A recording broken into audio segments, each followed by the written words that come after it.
Muy buenos días tengan todos, espero se encuentren muy bien. El día de hoy nos corresponde la tutoría de la asignatura Semiología 1 y hemos escogido el tema relación médico-paciente para desarrollar esta actividad. La relación entre el médico y el paciente debe partir del principio del entendimiento de que el paciente no es una patología, el paciente es una persona que tiene una condición por la cual ha venido a solicitar nuestra ayuda como terapeutas. Entonces, tenemos que tener bien claro, en el momento en el que nosotros estamos atendiendo a un paciente, no estamos atendiendo una hipertensión, no estamos atendiendo una gastritis, no estamos atendiendo una migraña.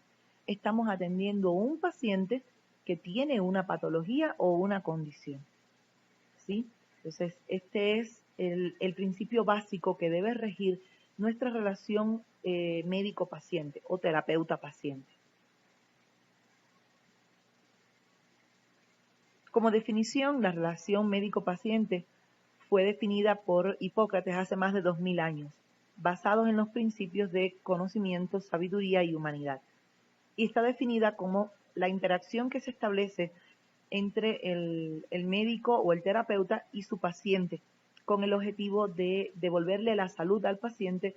También en algunas ocasiones no vamos a devolver del todo la salud, sino que podemos aliviar los síntomas que presenta el paciente y de igual manera también en esta relación se realiza trabajo preventivo para evitar las complicaciones de alguna enfermedad que ya tenga el paciente, pero también para evitar la aparición de otras enfermedades una vez que nosotros detectamos algunos factores de riesgo que estén presentes en el paciente que estamos tratando. Ahora vamos a definir quién es el paciente. El paciente es la persona que busca ayuda para mejorar su salud o para evitar que aparezcan enfermedades. Siempre el paciente cuando acude a pedir ayuda va a tener un cierto grado de estrés, de miedo, de ansiedad por lo que va a pasar, por lo desconocido. Entonces, manejar este nivel de ansiedad del paciente es una de las claves fundamentales para garantizar una buena relación entre el terapeuta y el paciente. En cuanto al terapeuta, pues el terapeuta es la persona que tiene una preparación profesional y ha desarrollado habilidades y destrezas para poder brindar sus servicios a un paciente que así lo necesite. Es importante que el terapeuta tenga capacidad de liderazgo, que tenga manejo de sus emociones, es decir, que haya alcanzado un grado alto de inteligencia emocional y que tenga muchas capacidades, muchas habilidades para la comunicación. Es fundamental la comunicación en la relación entre el terapeuta y el paciente. En cuanto a la conducta que va a desempeñar cada uno de estos dos actores, podemos resumir diciendo que la conducta del paciente va a estar dirigida hacia la búsqueda de soluciones para su condición de salud y que va a estar marcada en un inicio por miedo y por ansiedad. En cuanto al médico o el terapeuta, pues debe tener mucha educación, debe ser siempre amable y respetuoso, debe brindar siempre toda la atención a su paciente y no estar pendiente, por ejemplo, del celular o conversando con otra persona mientras el paciente está siendo atendido. Toda la atención del terapeuta debe estar dirigida hacia su paciente. Esto también va a hacer que el paciente se sienta mejor. Y también es importante que el terapeuta ajuste la forma de comunicación según el nivel de entendimiento del paciente. Pues si nosotros nos comunicamos de una forma inadecuada, el mensaje no va a llegar de forma correcta al paciente y es posible que esto condicione que falle el tratamiento del paciente. Si él no entiende las indicaciones que nosotros le estamos dando o lo que queremos explicarle, pues sencillamente el paciente no va a cumplir con su papel dentro de las acciones que debe realizar para mejorar su salud. Algunos fenómenos psicológicos se pueden instalar, pueden aparecer en el marco de la relación entre el terapeuta y el paciente. Uno de ellos es la transferencia, que son reacciones emocionales que va a tener el paciente hacia el médico tratante o hacia el terapeuta tratante. Pueden ser sentimientos negativos o sentimientos positivos. La empatía es la habilidad que va a tener el terapeuta para entender cuáles son los sentimientos que está manifestando el paciente en el momento de la consulta. La resistencia son reacciones del paciente en contra de esa relación con el terapeuta. Es cuando el paciente se resiste en el interrogatorio, en el examen físico. Es uno de los fenómenos psicológicos más difíciles de manejar y es importante crear empatía para evitar que aparezca la resistencia en el paciente. La contratransferencia son las reacciones emocionales que va entonces a desarrollar el terapeuta hacia el paciente. En el caso, por ejemplo, de sentimientos, muchas veces puede ser frustración porque no pudimos salvar a ese paciente o porque no pudimos resolver su problema o porque el paciente se fue con otro terapeuta o porque se nos sale de las manos la situación que está atravesando ese paciente. Pero pueden aparecer toda una gama de emociones del médico hacia el paciente. Debemos evitar tanto la contratransferencia como la resistencia. Son dos fenómenos psicológicos que debemos evitar en la relación médico-paciente. De igual manera, las transferencias también son negativas. En el caso de la empatía, es un fenómeno psicológico positivo que se va a dar dentro de la relación médico-paciente. De igual forma, el rapport también constituye un fenómeno psicológico positivo que debemos buscar en esta relación. El rapport incluye un estado de confianza entre el paciente y el terapeuta basado también en el respeto. Es confianza con respeto y siempre con profesionalismo. En este caso, si nosotros logramos una buena empatía y que se establezca rapport en la relación, vamos a hacer que el paciente se sienta más cómodo y que su nivel de ansiedad y de temor durante una consulta o durante el desarrollo de una técnica sea menor. Y de esta forma el efecto va a ser más beneficioso para nuestro paciente. Y de igual manera nosotros como terapeutas nos vamos a sentir más cómodos en esta relación. Podemos definir algunas fases fundamentales que se van a ver en las relaciones interpersonales, en esta relación terapeuta-paciente. La primera es la fase coejecutiva, que depende de cómo el terapeuta va a saber ubicarse en el lugar del enfermo para un mejor entendimiento de su situación. Tenemos la fase compasiva, que tiene implícito el poder sentir como el paciente, poder imaginar cómo se siente el paciente y de esta forma poder entenderlo también mejor. Y está la fase cognoscitiva, que se expresa en el momento en el que el terapeuta muestra su disposición para ayudar al paciente a sentirse mejor. Habíamos hablado acerca de la importancia de la comunicación entre el terapeuta y el paciente. Vamos a tener cuidado con algunas indicaciones dentro de la comunicación. Pues bien, la comunicación con el paciente debe ser tan importante para nosotros aprender a comunicarnos como nuestros conocimientos en materia de medicina. En este caso de la carrera de naturopatía, es tan importante saber de medicina natural como saber comunicarnos. Y es una dificultad que muchas veces enfrentan los médicos que practican la medicina alopática. Muchas veces las facultades de medicina no contemplan materias que estén relacionadas con la comunicación. Y con mucha frecuencia escuchamos pacientes quejarse acerca del lenguaje con el que le habló el doctor, cómo le dio un diagnóstico, cómo se refirió a él durante una consulta. Entonces nosotros debemos evitar el no tener conocimientos para comunicarnos y garantizar que la comunicación sea un arma del naturópata para tratar al paciente. Es por eso que en la carrera de naturopatía ustedes tienen una asignatura que se llama comunicación oral y escrita, precisamente para garantizar que en su vida profesional pues puedan comunicarse de forma adecuada con su paciente. Las habilidades comunicativas, cuando un terapeuta las adquiere las puede adquirir de forma intuitiva o durante la experiencia profesional. Pero es mejor si ya el terapeuta está preparado para una buena comunicación una vez que vaya a comenzar su vida profesional. Por eso es importante la formación profesional de ustedes a lo largo de la carrera en cuanto a comunicación. Hay veces que el lenguaje muy científico y muy técnico que nosotros vamos a alcanzar durante el estudio de una profesión haga que la relación entre el terapeuta y el paciente se entorpezca, porque el paciente no comprende los términos. Entonces hay que tener sumamente cuidado en cómo nosotros expresamos lo que queremos comunicarle al paciente. Hay que evaluar primero cuál es el nivel de entendimiento de esta persona, cuál es su nivel de conocimiento y constantemente cuando estemos comunicándonos debemos preguntarle al paciente, hacerle preguntas que nos permitan evaluar su grado de entendimiento con el mensaje que nosotros quisimos transmitirle. Es fundamental que el paciente entienda todo lo que nosotros tratamos de comunicarle para que pueda cumplir con nuestras indicaciones. Y de esta forma, su proceso de sanación va a ser mejor y su colaboración dentro de este proceso también va a ser mejor. De igual manera, hay que tener en cuenta que no se debe dar sobreinformación a un paciente.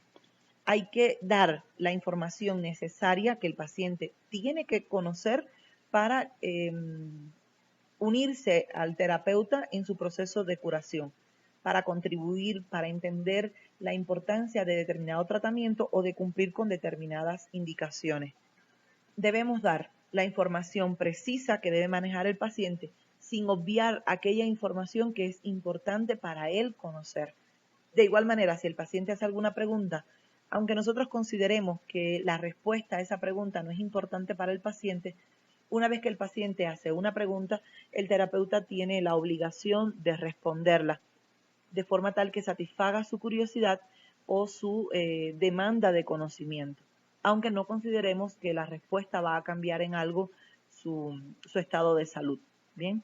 Pero siempre evacuar las interrogantes que pueda presentarse en el paciente. Para tener un buen éxito diagnóstico y terapéutico, la comunicación es fundamental. Y para que se establezca una buena comunicación en esta relación entre el terapeuta y el paciente, el terapeuta debe tener conocimientos teóricos, conocimientos técnicos, pero debe también comunicarse de forma efectiva al paciente este mensaje que se quiera transmitir. Si la comunicación, si el terapeuta tiene muchos conocimientos teóricos, maravillosos conocimientos técnicos, pero no tiene conocimientos en comunicación, entonces el éxito diagnóstico y terapéutico se puede ver comprometido. En la medida en que el paciente entienda mejor nuestro mensaje y tengamos mejores herramientas para comunicarnos, el éxito diagnóstico y terapéutico va a ser mejor. La comunicación se puede establecer de forma verbal o se puede establecer de forma no verbal, con gestos, de forma táctil, a través de algún instrumento. Hay que tener mucho cuidado porque no todo lo decimos con palabras. Hay muchas cosas que nosotros decimos con nuestros rostros, con nuestras expresiones.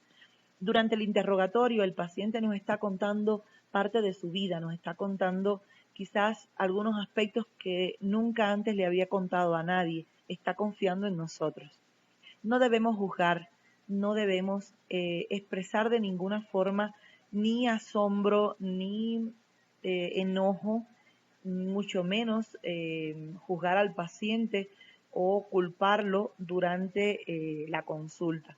Debemos cuidar mucho nuestros gestos, todas las expresiones de nuestra cara. Debemos mantenernos de forma tranquila y pasiva. Recuerden que somos neutrales durante la confección de la historia clínica, durante la atención al paciente. No tenemos orientación política, no tenemos orientación sexual, no tenemos orientación religiosa. Somos seres, cuando somos terapeutas durante una consulta, somos seres totalmente neutrales en estos aspectos. Si el paciente practica una religión, nosotros la entendemos, la aceptamos y la comprendemos, pero no la juzgamos. Si el paciente tiene de esta misma forma una orientación política, sexual o de otra índole diferente a la nuestra, nosotros no somos quienes para juzgarlo. De esta misma forma, si el paciente nos comienza a hablar acerca de eventos de su vida que puedan resultar vergonzosos para él, en ningún momento debemos mostrar gestos que puedan hacerlo sentir incómodo y que entonces van a hacer que no se establezca ni una buena empatía ni se establezca rapport entre el terapeuta y el paciente. Ahora, en la práctica, ¿cómo podemos nosotros establecer una buena comunicación? Pues bueno, aquí algunos consejos. Siempre tener un buen humor, no estar malhumorado, ni enojado, ni gritón, ¿sí? Tener siempre un buen humor. Hay que interrogar de una forma agradable cuál es la razón de la visita del paciente. Debemos examinar al paciente siempre teniendo en cuenta los principios éticos y teniendo un buen dominio de las técnicas de examen físico. Podemos comunicarle al paciente cuáles fueron los hallazgos que nosotros tuvimos durante el examen físico y conversarlos con él y darle nuestra opinión acerca de lo que encontramos. Debemos plantearle al paciente un plan de tratamiento. Este plan de tratamiento no debe ser estricto. Podemos negociar con el paciente de cierta forma cuáles son aquellos aspectos del tratamiento en los que él nos puede colaborar. De igual manera, aquí tienen que tener cuidado con algo. A veces realizamos un plan terapéutico muy brillante, pero que el paciente, por su condición económica, por su condición laboral o hasta por su condición familiar, no puede cumplir. Entonces, a la hora de establecer un plan de tratamiento, debemos incluir las opiniones del paciente para garantizar que mi plan terapéutico el paciente lo pueda cumplir totalmente. Y esto hay que discutirlo durante la consulta, ¿sí? Y por último, pues dejar establecido un canal de comunicación. Dejar abierta la comunicación a que el paciente pueda emitirnos un mensaje de cómo se siente, de cómo ha evolucionado, de si tiene alguna inquietud. Entonces, no termina la comunicación con el cierre de la consulta. Debe quedar un canal de comunicación abierto entre el terapeuta y el paciente, teniendo en cuenta los diferentes medios de comunicación que tenemos en este momento. ¿Cómo nosotros podemos evidenciar la utilidad de la comunicación? Pues bien, preguntar es una de las mejores formas de saber. Si usted durante el interrogatorio no hizo una pregunta, es posible que el paciente no haya considerado la importancia de darle esa respuesta. Entonces, como terapeuta, no tenga miedo de preguntar lo que usted considera que debe saber. Tampoco es bueno preguntar de más. Si hay una pregunta cuya respuesta a usted no le sirve, no le es de interés, no haga una pregunta por curiosear o por indagar más en la vida personal del paciente, a menos que sea necesario para establecer un buen diagnóstico o incluso para establecer un buen plan terapéutico. Un alto porcentaje de los diagnósticos se establecen con el interrogatorio. Si usted hace un buen interrogatorio, usted tiene muy avanzado el diagnóstico de ese paciente. Durante la comunicación nosotros podemos entender mejor cómo es el síntoma o el padecimiento que tiene el paciente y qué significado tiene para él. Y de igual manera, durante la comunicación vamos a mejorar el cumplimiento del tratamiento por parte del paciente. Ya lo habíamos dicho antes. En la medida que el paciente entienda mejor cuál es su condición y cuál es la importancia de cumplir el tratamiento, pues de esta forma él va a colaborar más en el cumplimiento del plan terapéutico que hemos diseñado para él. Vean qué importante es la comunicación en la acción del terapeuta. Es fundamental. Nosotros con la comunicación podemos hacer muchas cosas buenas por el paciente y garantizar que nuestro trabajo pues tenga un éxito total. La relación médico-paciente se puede dar de distintas maneras. Se puede dar una relación activo-pasiva, que es la que se establece cuando el paciente está en estado de coma o está en un estado en el que no permite establecer una relación participativa por parte del paciente. Entonces, esta relación va a ser activo-pasiva. Puede ser también una relación de cooperación guiada, que es la que se establece cuando los pacientes tienen todas las condiciones para poder cooperar, tanto en su diagnóstico como en su tratamiento. Y esta relación se ve en enfermedades comunes, bronquitis, gastritis, hipertensión, etc. Y también se puede dar la relación de participación mutua. En esta relación no solo se va a contemplar el cumplimiento del tratamiento, sino que también se puede realizar una discusión entre el paciente y el terapeuta de forma frontal, de situaciones o actitudes que estén relacionadas con el origen de la enfermedad y con la posible evolución que pueda tener esta enfermedad. Entonces es ideal, es el grado máximo de relación, de participación mutua, porque el paciente no solo va a cumplir con un tratamiento, sino que también se va a ver involucrado en en el entendimiento del por qué se produce su enfermedad, cuál es el origen y cuáles son las acciones que él también puede realizar para garantizar un mayor éxito en el proceso de curación. ¿Por qué es importante garantizar una buena relación entre el terapeuta y el paciente?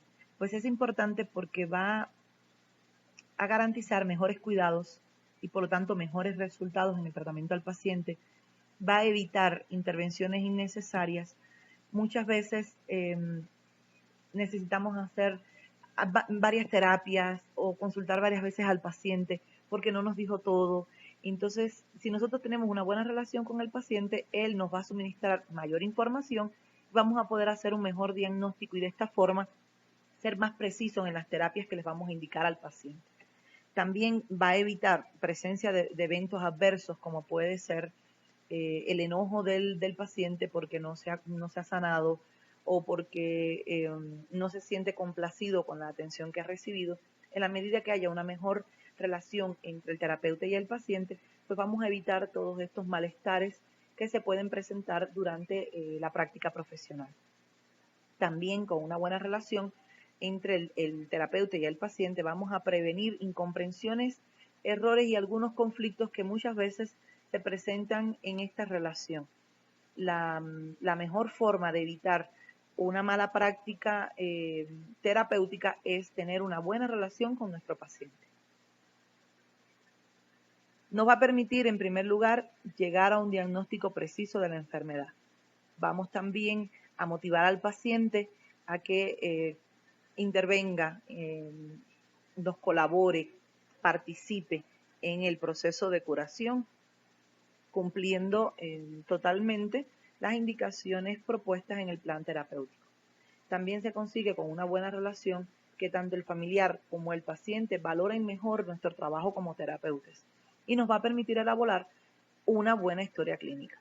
Recordar que la historia clínica es un documento fundamental con un valor muy alto dentro de la práctica de cualquier aspecto del campo de la salud, porque constituye un documento tanto científico como legal.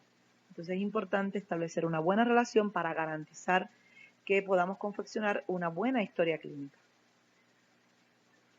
En la actualidad, la medicina moderna ha confundido el cuidado del paciente con la ciencia y el desarrollo científico va tomando una importancia cada vez mayor, pero también cada vez con más frecuencia vemos que la relación entre el médico y el paciente en la medicina alopática no se establece de manera adecuada. Muchas veces los pacientes se quejan de que el paciente no entendió lo que el médico le dijo o que el médico se comportó de forma inadecuada con él, le gritó, le habló de mala forma o el médico estaba malhumorado o ni siquiera levantó la vista para mirar a la cara al paciente o no escuchó lo que le estaba diciendo.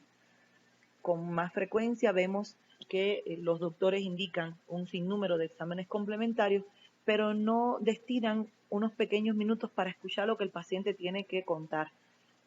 Entonces, en la actualidad estos son algunos de los problemas que estamos enfrentando en las prácticas médicas. Con cada vez más se conoce mejor las enfermedades, pero se va comprendiendo menos cómo es el funcionamiento del ser humano, cómo funciona el ser humano desde el punto de vista físico, energético, emocional, psicológico. En la medida que comprendamos mejor al ser humano, vamos a ayudarlo más a evitar enfermedades, vamos a ayudarlo más a aliviar sus dolores y vamos a ayudarlo más a sanar. Si bien es importante conocer el origen de las enfermedades, también es importante entender cómo funciona el ser humano para poderlo ayudar desde su propio funcionamiento. ¿Cómo podemos nosotros mejorar la relación entre el médico y el paciente? Pues en primer lugar, tenemos que ponernos al nivel del paciente. Siempre ponernos a su nivel y no hacerlo sentir un ser inferior a nosotros porque nosotros tenemos ciertos conocimientos que el paciente no tiene. Eso es uno de los errores que se cometen en la práctica de las diferentes ciencias de la salud.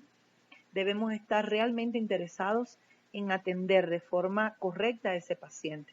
Debemos creer lo que el paciente nos está contando durante su consulta.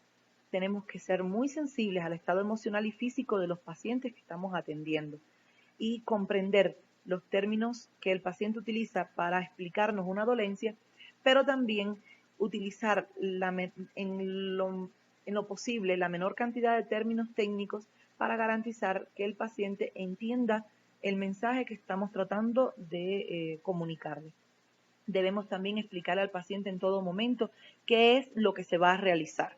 Si vamos a examinarlo, pues le explicamos qué es lo que vamos a hacer y de qué manera va a realizarse. Si indicamos alguna terapia que el paciente no conozca, pues también tenemos que explicarle en qué consiste, cuáles son sus beneficios, complicaciones, etcétera. Debemos comprometer también al paciente en la toma de decisiones.